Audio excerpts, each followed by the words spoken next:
When I was in my 20s, I was involved in drag racing. We had several cars, and this particular night, it started raining. I must have hit an object in the road. The car popped up. I knew that I was going to die, probably.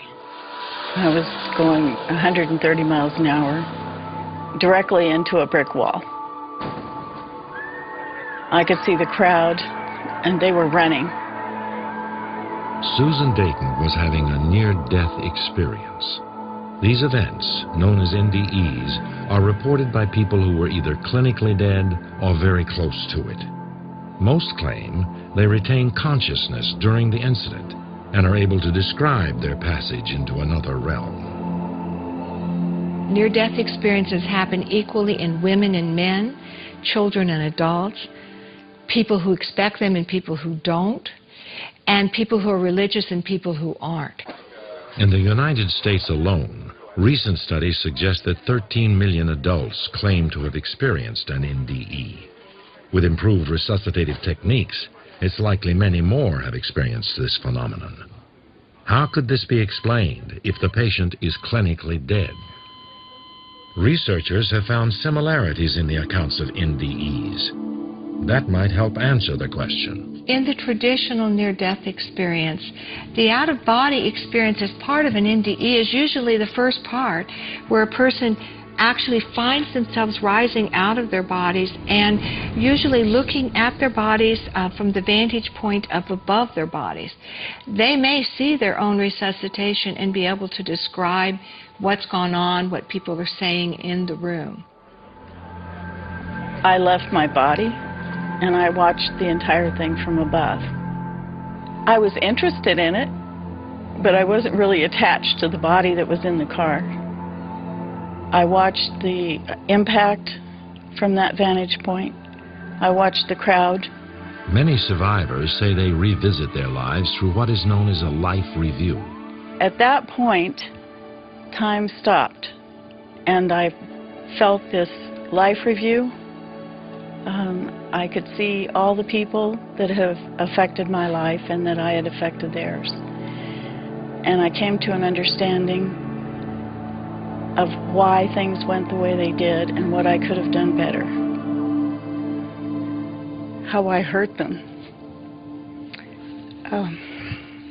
Years later, Susan Dayton would find herself on the edge of life and death once again.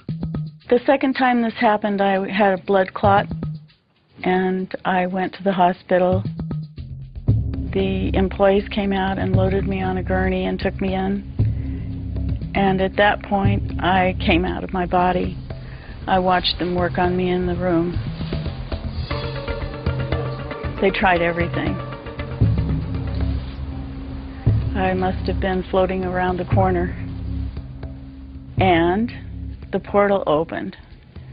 It's almost like a tear in the fabric of what we would consider reality.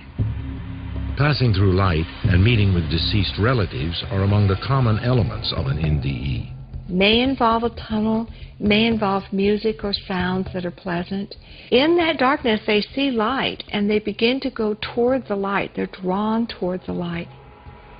I went through, and I found myself in an area, seemed like a tunnel to me. We were all going down the tunnel, and I was with others. The love was so intense at that point, and so beautiful. I felt like I was part of the light. We're all part of the light. Then they're met with a decision point, and people describe it as coming to a border or a gate, and they are given the choice about coming back, usually.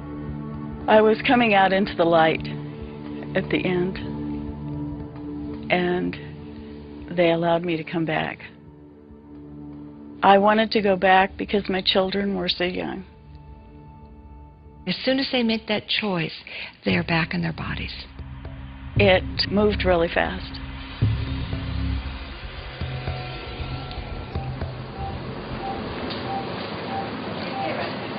I remember coming out into the room and seeing seeing myself.